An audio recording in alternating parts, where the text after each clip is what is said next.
Om Shri Ganeshaya Namaha. Let's stand up before our sit. We'll stand before we sit. We'll do a little movement for a few moments to get the body flowing, the prana flowing, before we ask the body to learn to circulate it in another way. Let's start to roll the shoulders. So I'm going to just suggest some movement over the next few minutes, but you can also please feel completely free to do whatever feels good for your body, okay? I am healing from a spine injury. The key word is healing. And I will not be doing a lot of things. That's why I also want to set you free to do things that might be a little bit more acrobatic than what I can do. Impermanence is a good thing, right? Because when we're sick or get injured, we can rest assured that impermanence is on our side and things will always change, hopefully for the better. Take your hands if you want to, interlace the fingers and rotate. This is great for people who sit at the desk typing or doing other things with your hands. Be careful not to let the shoulders come up like this. Let them drop down and then reverse direction. Feel your feet nice and rooted on the earth. Good. And then release. And then you're going to spiral if you want to. Spiral. Helicopter arms. Don't hit your neighbor, please. You're a non-violent community. One of the vows in Buddhism is to not do harm. So if you need to stagger yourselves, you can. Let the head turn to the head and neck going.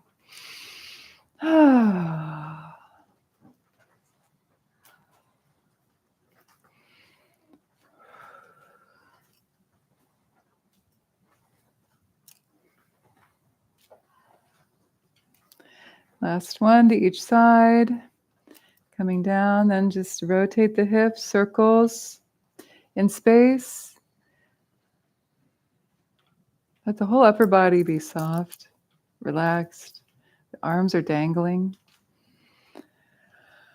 Good. A couple more. And then reverse. These are some movements derived from Qigong, Tai Chi, but also even more kind of earlier from early South Indian dance and martial arts traditions. So it's common movements you might feel familiar with if you do Qigong. One thing is now bring the feet together. We'll do the knees. Feet must be together, please. Bend the knees and then rest the hands on the thighs and make little circles with the knee. The face is turned downward to lengthen the back of the neck. You can do 8 reps, 10, you can do more, and reverse. 3, 4. You may start feeling some warmth in the legs. That's a good thing. 9 and 10. Now stand up, feet hip-width distance apart. You're going to do a wave-like motion, bending the knees and then ripple up through the spine like a wave flowing from the earth all the way up through your body. The movement can be bigger, smaller. I'm doing small movements. But really, you can close the eyes and really let it be intuitive. Feel like you're seaweed in the ocean, really loosening up the spine. And let that wave ripple all the way up through the spine, up through the neck and the crown of the head. A few more.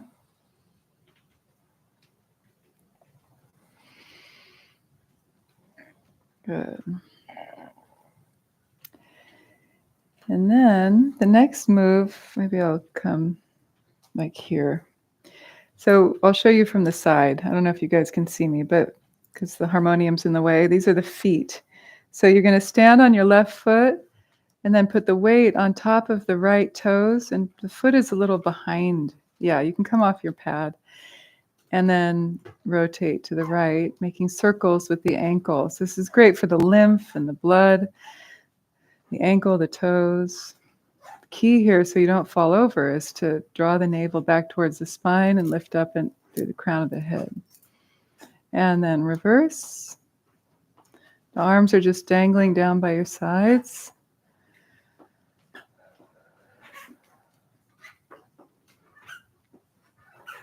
Good. And then standing on that foot. I'll just come back to the center now. So standing on the right foot, really rooting into that foot, spread the toes. The top of the left foot is kind of behind, and then the weight's on the top of the toes. Yeah.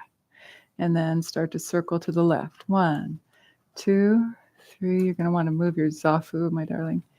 Yes. Yeah. Make an effort to with your feet. Give them space. Good. Somebody's so good at this, they can hold their teacup while they're doing it. And reverse. Good. And I see people doing their own thing, and that's good too. Really getting that ankle to move. Last couple. And then standing. Good. Now, feet hip width distance apart. Last couple moves. Inhale. Exhale. Inhale. Exhale. Inhale. Exhale. Now you're going to make fists and drop them heavy on the shoulders. Inhale. Just breathing naturally. Pounding the tension out of this marma point. Marma point's a name for a vital junction where we hold tension in this shoulder ridge here area. So this helps to release that. Last one. Good. Inhale. Now we're going to draw the arms in, and we're going to go ba. Ba. 2 more. Inhale. Shake it all out. Ba. Shake the chest and the heart, the lungs. Inhale. Exhale. Ba. Good. Come together with the feet and the hands. Exhale. Good. All right. Take a moment to do one last thing that your body wants. So if somebody's doing forward fold, you could do down dog. You could just get upside down is nice. But this is improv right now. What do you need to do before you sit?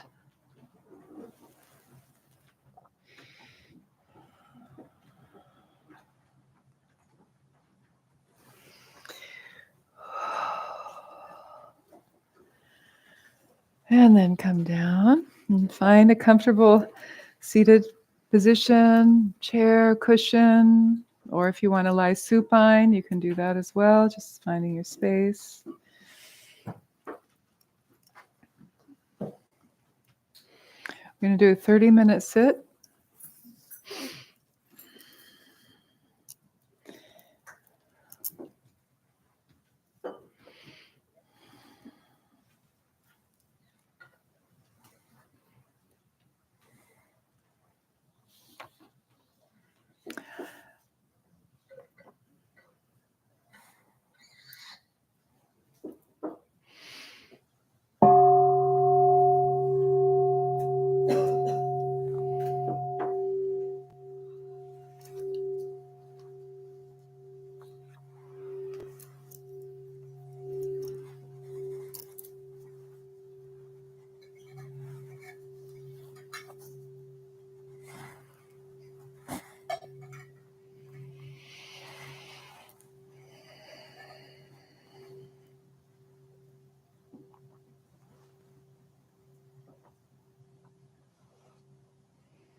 As we enter the doorway into practice, the wonderful first step can be to simply check in. What's present for you right now?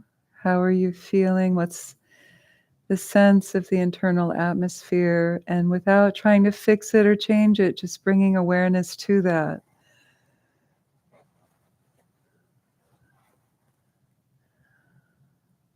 And letting the breath bring you home to this inner space.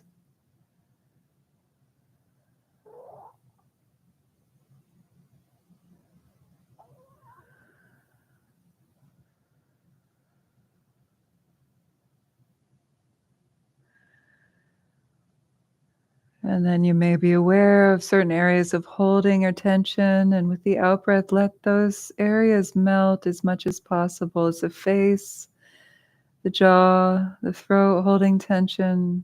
Exhale, softening the muscles behind the eyes, around the eyes, the brow.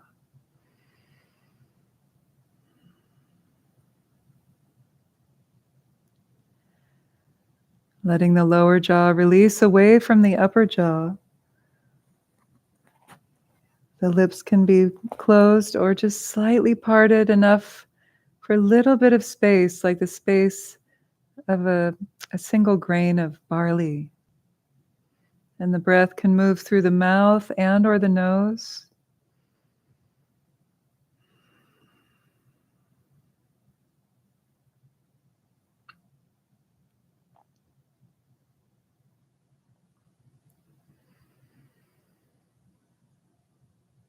The tip of the tongue resting against the upper palate, the root of the top front teeth.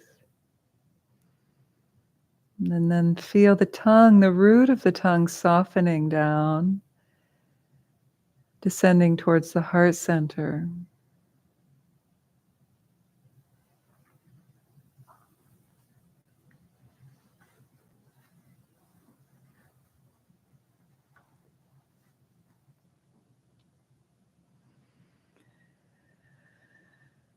Drawing the chin slightly in towards the Adam's apple, let the back of the neck lengthen like a shepherd's crook,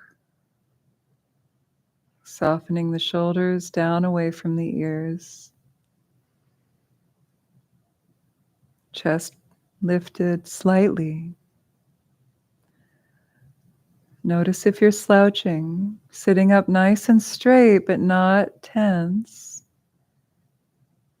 Find your plumb line and then let the muscular structure release and relax. Trust that alignment with gravity.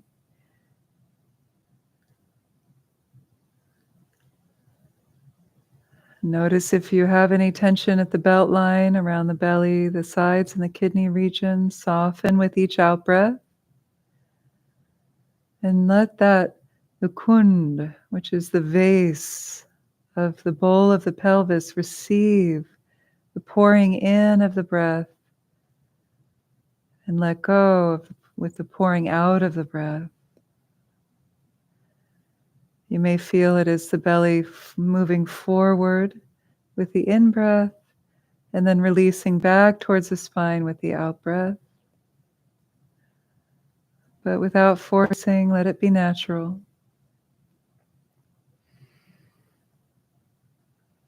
And relax the hips, the pelvic floor, the legs, the ankles, feet, and the hands, and the fingers, the arms. Relaxation, the first ingredient of meditation.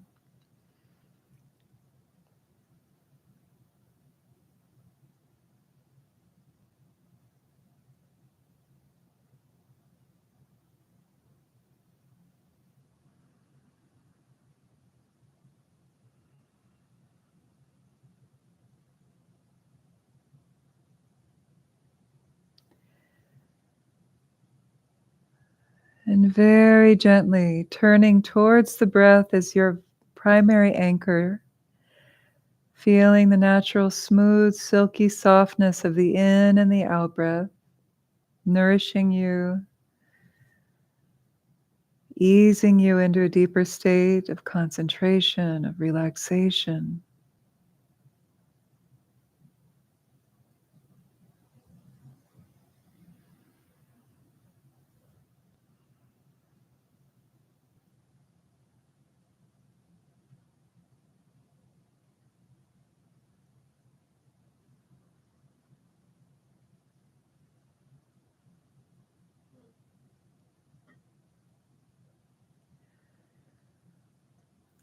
with a light touch, a gentle intention, tether the mind to the breath.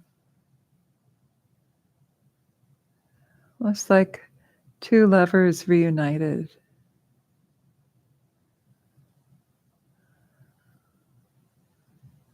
And let that uniting of your awareness, your attention with your breath fill you with pleasure, with nourishment.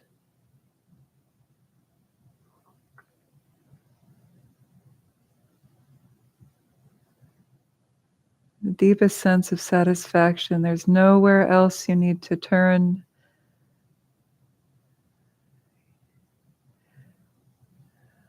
Except towards this breath, unifying your awareness with the breath. Sacred union.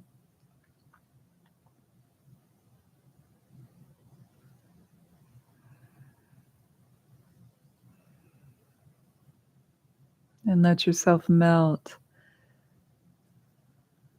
Melt into the breath and the soothing quality of the breath.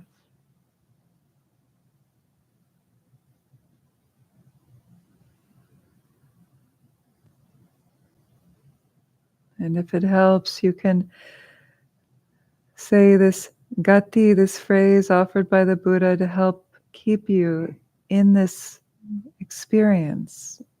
And if you don't need it, then just leave it. The gati is soothing the field of the body. I breathe in. Soothing the field of the body. I breathe out.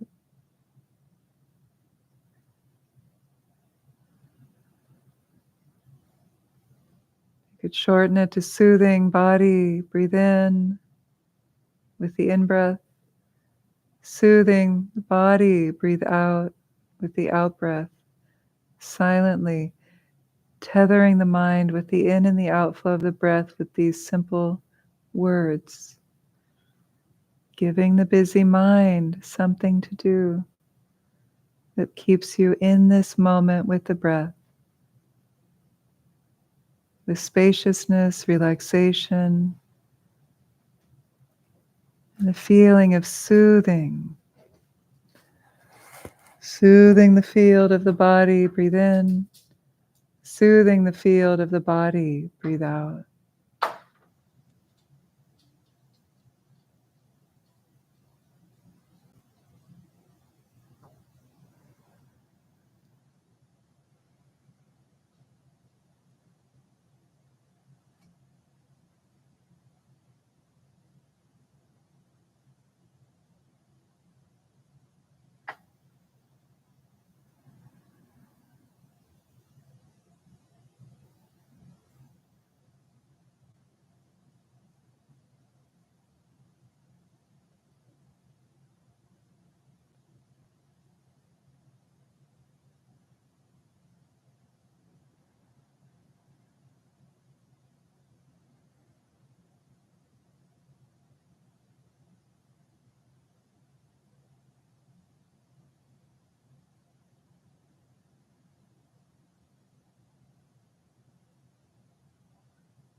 Allowing 85% of your attention be that of mindfulness, mindful remembering to be in this moment with the breath, releasing thoughts as soon as you notice, coming back to the breath,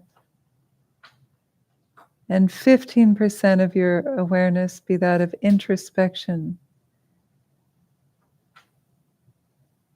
This from time to time checking in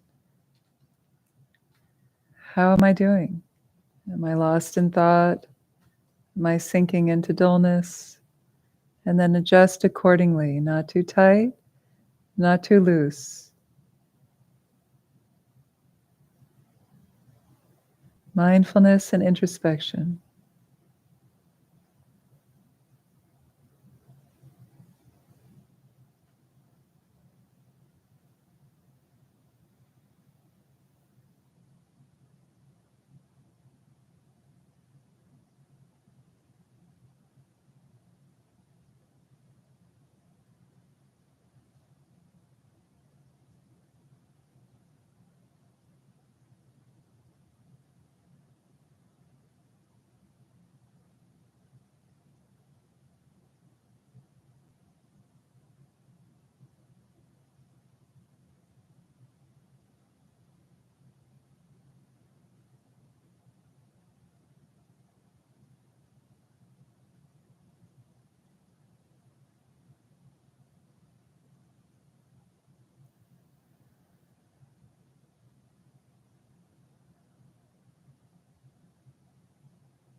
And now, as the mind is more quiet, a bit more still, let's shift into the next phase of practice where we take the mind itself as the anchor, settling the mind in its natural state by way of slowly opening the eyes to gaze at a comfortable angle towards the floor. And then let the gaze be soft, diffuse, lantern awareness, not spotlight awareness. Soften the gaze. Feel free to blink whenever you need to. And now we leave the mindfulness of the breath in the background, and in the foreground, we take the domain of the mind itself as the anchor, as the object of mindfulness.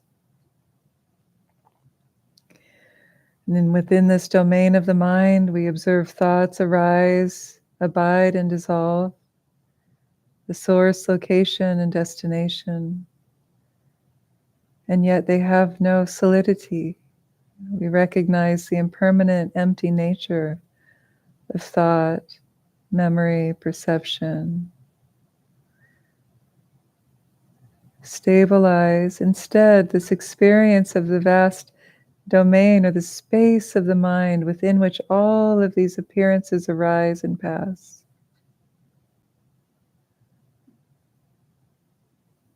This is called settling the mind in its natural state, a Dzogchen approach to shamatha.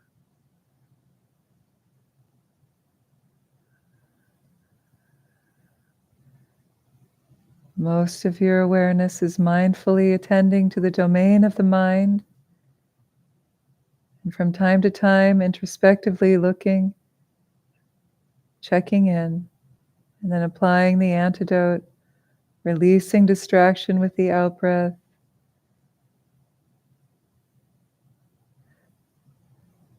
And let thoughts naturally liberate themselves through releasing grasping, releasing clinging on to thought. Let them dissolve back into the ground from which they arose. And settle the mind in its natural state, free of grasping, free of distraction.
In this way, as we settle the mind in its natural state, thoughts, distraction, fatigue aren't a problem.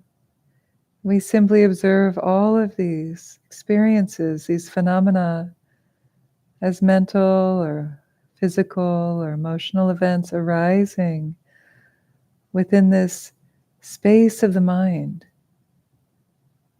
Without clinging, we can observe and release. Can you experience a non-preference for the pleasure over the pain? The concentration over distraction, and simply stabilize, resting the mind in its natural state. Limpid, clear, spacious.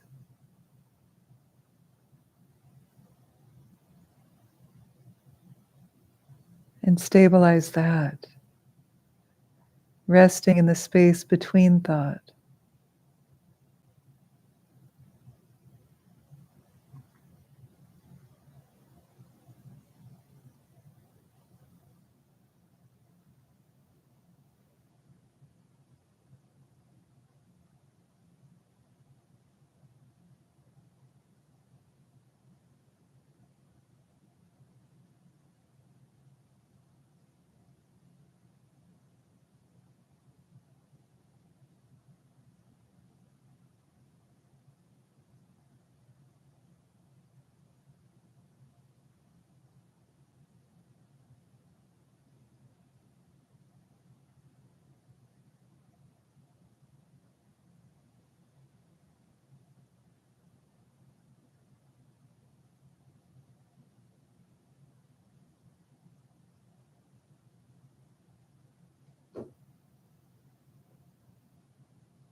The question may arise, what do we do if we're suffering, if we're struggling?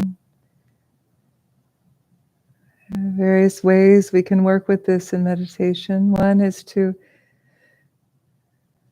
release as soon as you notice, release the resistance to whatever it is that's arising. With the out-breath and return to feeling of resting the mind in its natural state. Because it's the aversion and the grasping upon these experiences that causes us to suffer. Can the pain just be pain? The heartbreak just be heartbreak? Breathing in, breathing out. The pleasure just be pleasure. Breathing in, breathing out.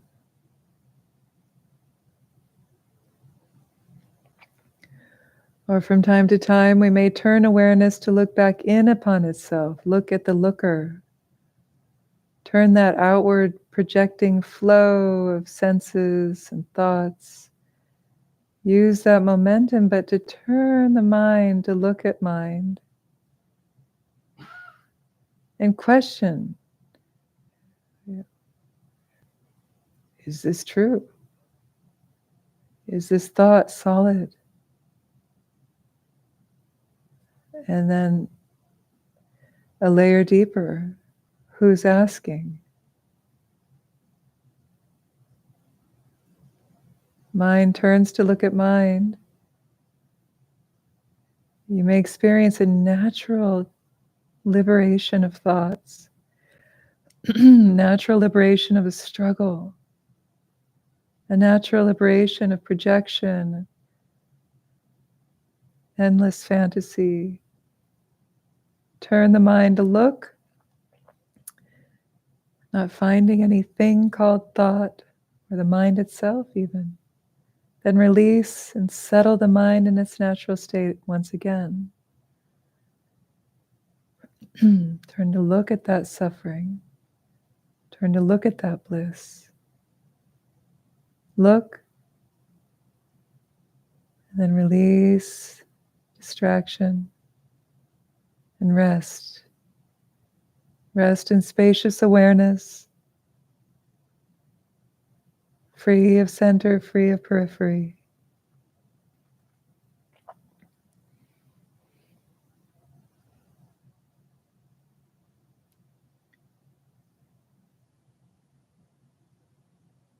And you may even recognize Rigpa, your own primordial awareness,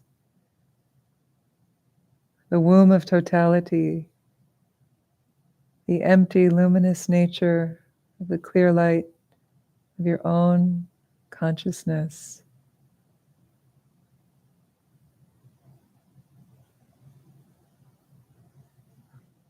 Look and release and rest.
Now, in the last few minutes, we'll practice self-compassion, another antidote to afflictive emotions, mental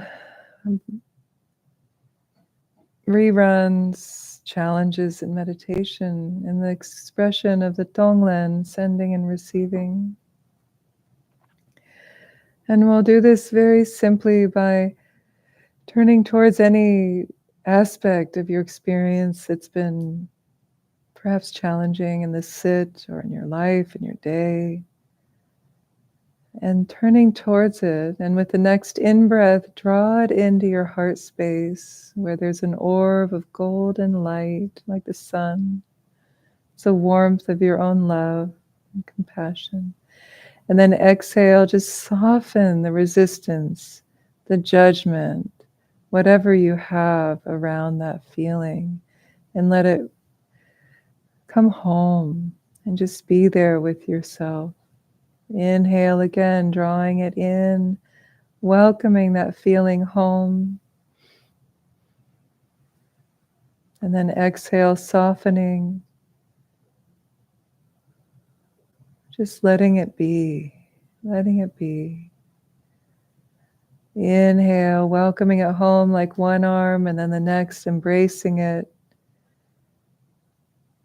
Exhale, giving it the space that it needs to heal, to be simple.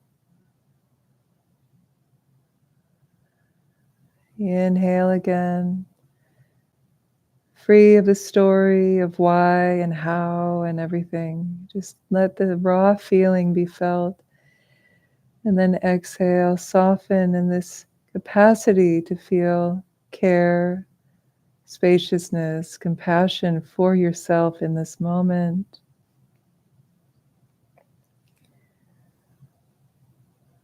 Continue like this. Perhaps there's another feeling. Maybe you have a few. You have to breathe them into the heart space. Be patient with yourself. Exhale, soften, maybe even offering yourself a remedy of loving kindness or acceptance with the out-breath. Let this be intuitive. Feel it. As you breathe in, draw it into the heart. As you breathe out, soften resistance and allow the feeling to be felt in the presence of your awareness.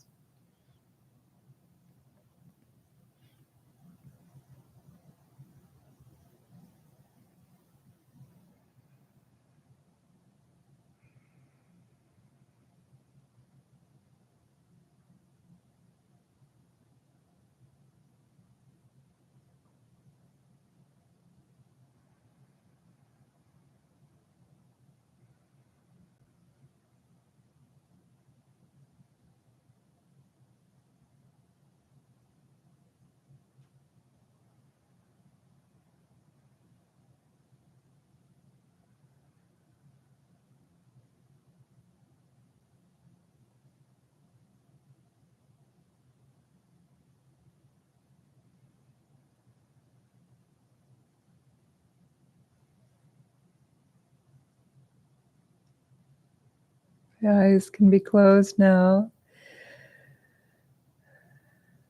And extending this feeling of compassion to all beings everywhere as you breathe. A few breaths here, just imagining that we breathe in the suffering of the world, purifying, cleansing it, healing it at this luminous orb of light in your heart, and then breathe out, healing, safety, release and liberation from suffering in all directions, like a cosmic wind blowing out from your heart, filling all of space. The in-breath is a prayer. May I help ease the suffering.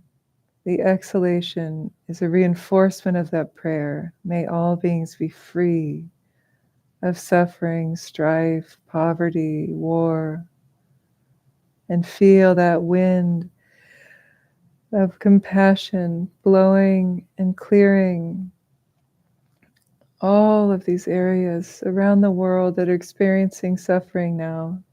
Wish that for them, for you, for all beings, near and far.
Together, opening our eyes, and see if we can blend the meditative state with the post-meditative state. Like, even though we're moving and shifting into more of a learning space, see if we can let this mindful presence pervade your visual field, what you're hearing, what you're thinking.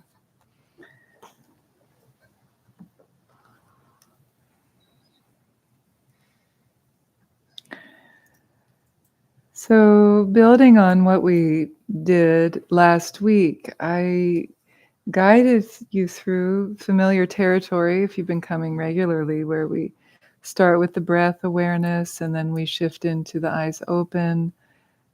This Dzogchen approach, great perfection approach of shamatha, where we rest the eyes at a downward angle and we take the domain of the mind itself as your object of shamatha. Shamatha has an object, whether it's the breath, the mantra, the mind, visualization. Donglen could be the breath and the visualization, some anchor there. So the anchor shifts from the breath goes to the background, and the foreground is the domain of the mind itself. And then thoughts and feelings bubble up and pass. And we get to see them play themselves out. And perhaps get a glimpse of the empty, impermanent nature of these thoughts. And recognize, wow, I usually take these so literally, or hold them in a solid embrace. I'm this, I'm that. So it helps us to have more spaciousness, and it can be very healing. So I guided you through that.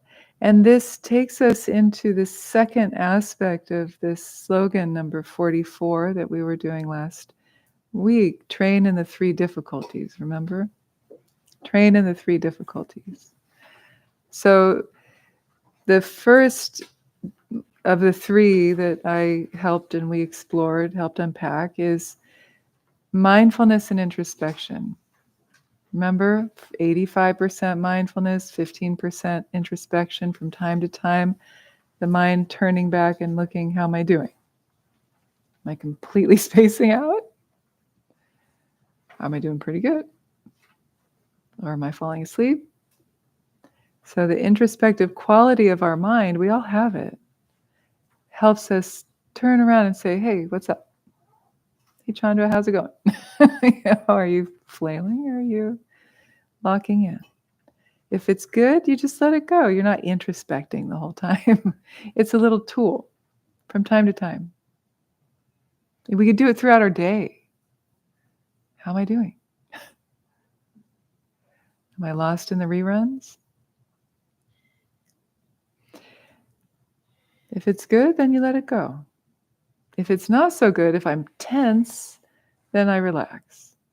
If I'm too relaxed, I don't tense. I just brighten. I turn up the brighten dial. It's a nice image and it totally works. It's a common instruction. If you're dull, turn up the bright dial. Turn it up a little bit. If you're too agitated, if the nervous system's too wound up, see if you can turn it down. It's a common technique actually used for chronic pain. Sometimes the nervous system gets locked into a fight or flight panic if it's in chronic pain. So chronic pain therapy teaches us to turn down the pain dial for the nervous system. So it's an old trick with meditation too. There's also now, so we talked about that. Now we're shifting into the second of these three difficulties.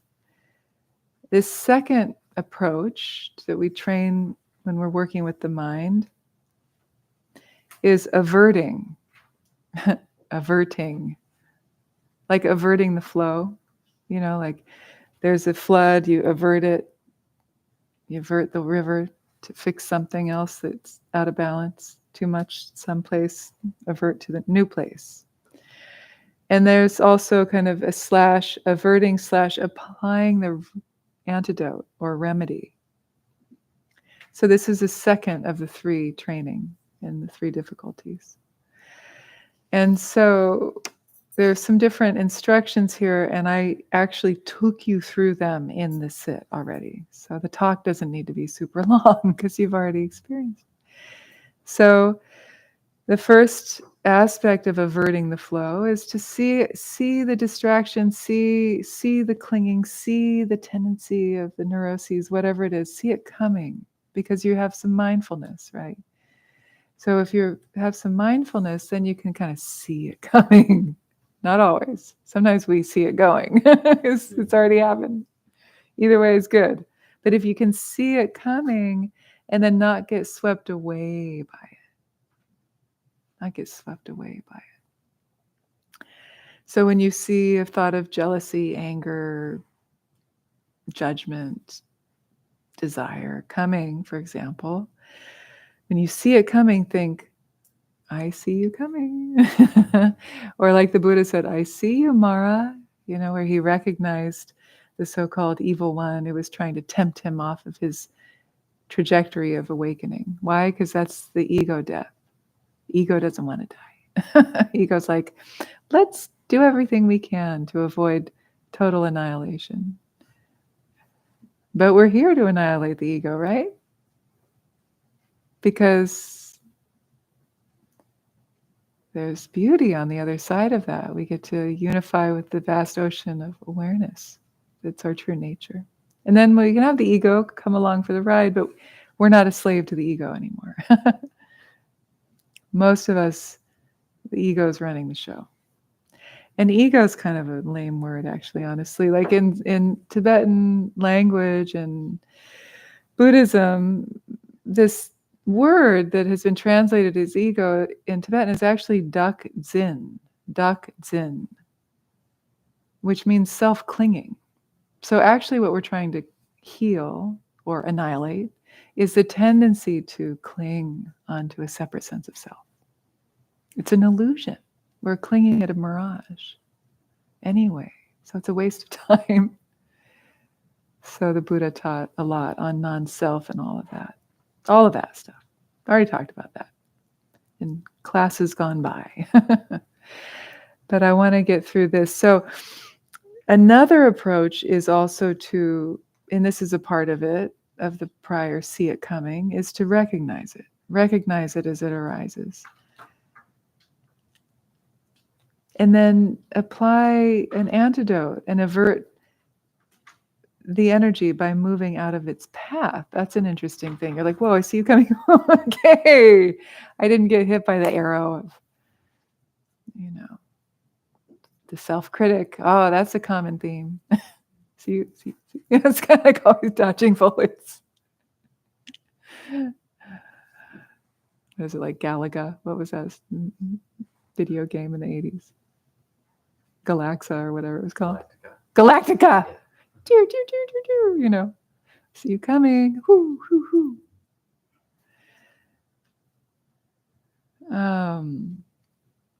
But then this other approach, which is so beautiful and liberatory, and we touched on this with settling the mind in its natural state in the meditation, that phase where we're focusing on the domain of the mind, and we see thoughts bubbling up.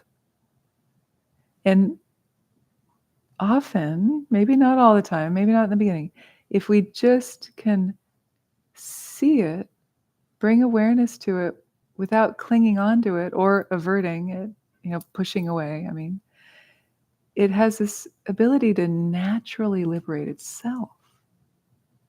It's called natural liberation. It's called Rang Drol, natural liberation. Rang is self or natural. Drol is to liberate. So it's such a spacious path to freedom. We don't have to apply this analogy. What's the right thing? What am I supposed to do with that? What? Constrict, fix. No, it's a more spacious path to freedom. Oh, self-hatred, distraction.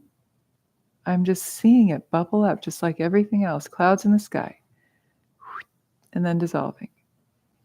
None of that has to be a problem because you're not identifying onto it.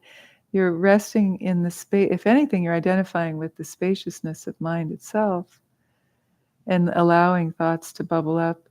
And without the clinging and the aversion, they can naturally liberate of their own accord. Dissolve back into the space from which they came. And how do we do this direct liberation? We look at it. We turn the mind also to look, and then it's kind of an old-fashioned thing, but one of my mentors, Alan, used to, I don't know where he got this from. It's so cheesy, but I never forgot this. He said, when you turn to look at thoughts, they're kind of like not there. It's like they poof as soon as you turn to look at them.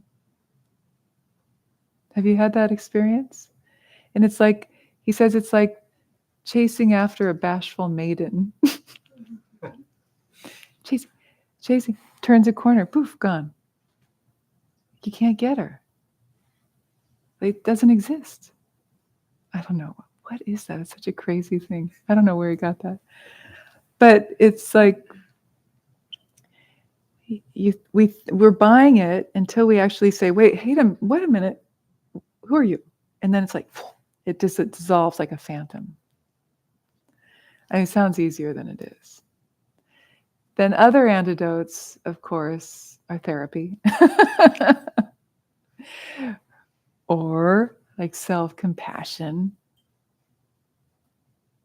Donglen, that's what we did at the end.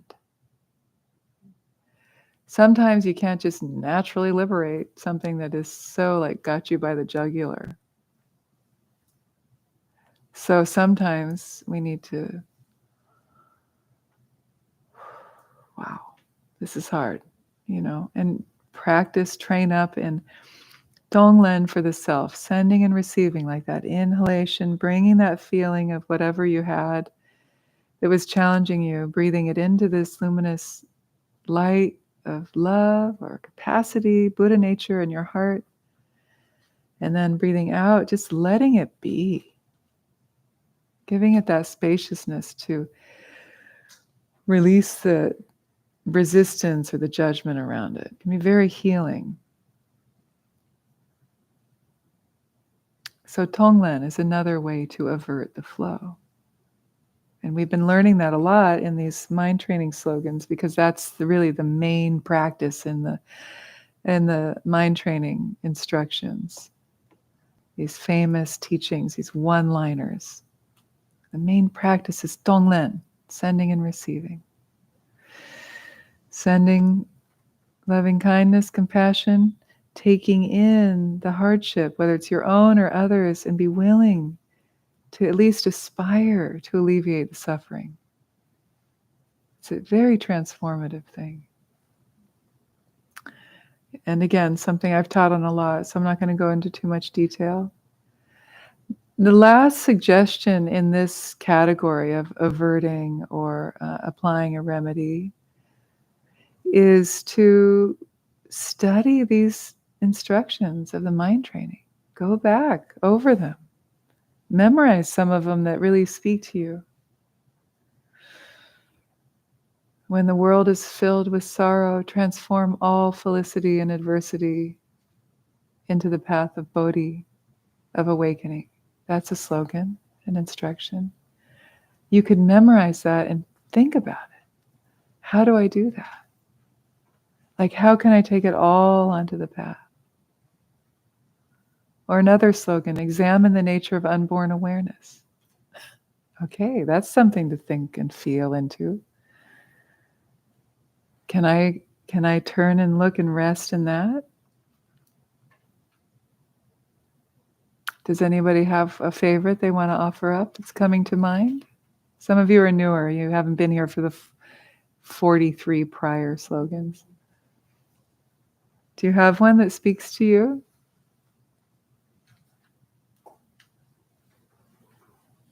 Rest in the nature of the essence. Yes, rest in the nature of the essence. Rest in the nature of the essence. Sometimes called the alaya, the ground of being, the essence of your own mind. And rest in that. It's so liberatory, isn't it? It's not like go and do it. It's just release and rest into it. So studying these slogans here and letting them work through you. It's another way to bring more healing, more spaciousness, more wisdom, more compassion into your life. So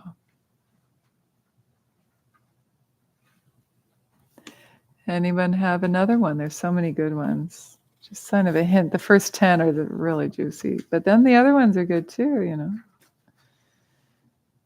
In post-meditation, be a child of illusion. Good. Which number is that? 6. Good. The 6th instruction. In post-meditation, be a child of illusion. What does that mean to you? I think it means to look at things with unborn or new eyes. Yes, to look at things with unborn or new eyes. A beginner's mind. A childlike enjoyment or curiosity. Yes, a childlike enjoyment or curiosity.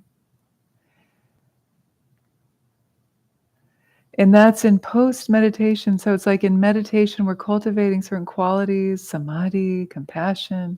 But then when we get up off the cushion, be a child of illusion, which is interesting. It's like you're bearing witness to, with fresh eyes, the illusory nature of life, appearances, things, events, feelings coming and going. They say this is a waking dream. So can we wake up in the waking dream? That's resting in the ground, in the essence. As long as we're believing in the thoughts and the small sense of self, we're still in the dream. We're not awake in the waking dream. And if we train in this in the waking dream, then we have a more likelihood to wake up, well, to be able to lucid dream at night, but also to wake up in the bardo when it's time to leave this body, and then remember to go and unify with the clear light nature of mind. So this is all training, not just to be happy, right, in this life, which is great, but also to attain liberation in the bardo, in case you didn't do it in life. The bardo is that intermediary space between one life and the next, when the spirit has left the body. Yes? This is all new to me, but it's funny, like reading A Child of Illusion, to me it strikes me as, so when you're a child of something, you are of that thing, of the same Right. substance. And so, like, I would read this as, see yourself as illusory. Yes, you could read it that way too, although it's a funny translation. And I think what you're saying is true, that you can see yourself as a child also of, or kind of like an expression of the illusory nature of reality, which would be completely accurate, And at the same time, the commentaries to this lean into a slightly different interpretation, which is to have a childlike open mind when you're witnessing the illusory nature of phenomena all around. But that, of course, also includes yourself as illusory. We're real, we're here, but we're empty of intrinsic existence. We seem so solid, but really we're mostly space and a lot of water too. Thank you. Good. Yeah, I love the beginner's mind. I'm glad you spoke, even though you're newer to this. Yes, Carson. I like drive all blames into one. Yes. What does that mean to you? It's a little bit about the journey, because if I am frustrated, I can easily end up in a space of trying to analyze and pick apart and find out why the thing is wrong or why it's broken, and letting go of the complexities of it and be like, oh, I'm just frustrated. Oh, and then there's a way to kind of move back, and maybe the one is something like separation. It's like the one blame, but it's sort of about the journey going back there. Right, you're kind of retracing your steps. Yeah. Rather than being lost in all the tentacles that are so far extended out there away from home. Yeah. Is that what you're saying? It helps you come back to like the core cause, maybe the core cause of your suffering, or whatever it is you're experiencing. Yeah. Which can also just be like not looking. It's like Yes. rather than looking for an explanation, looking for the source. It's just like a different Yeah. Yeah. Nice. That's great. Yes. I love that image. Yeah. And yes. And what you're getting at is the commentary to this is driving all blames into one, which seems funny. Like, why am I supposed to blame? Well, of course, retracting this tendency to blame. Oh, if only this, that. Oh, they did that to me. Oh, that. So yes, it's taking more responsibility for ourselves. But what is that one?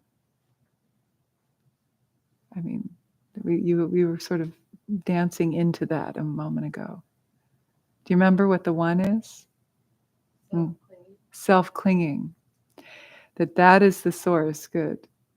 That is the source of all of our suffering, the Buddha taught, is self-clinging. So turning like my good old mom taught me, we got one finger pointing out, you have three fingers pointing back at you. Like drive all blames. Stop pointing. And look at yourself. Why? Whoa. And don't be hard on yourself, right? It's like, oh yeah, there it is, self-clinging. Well, everybody does it.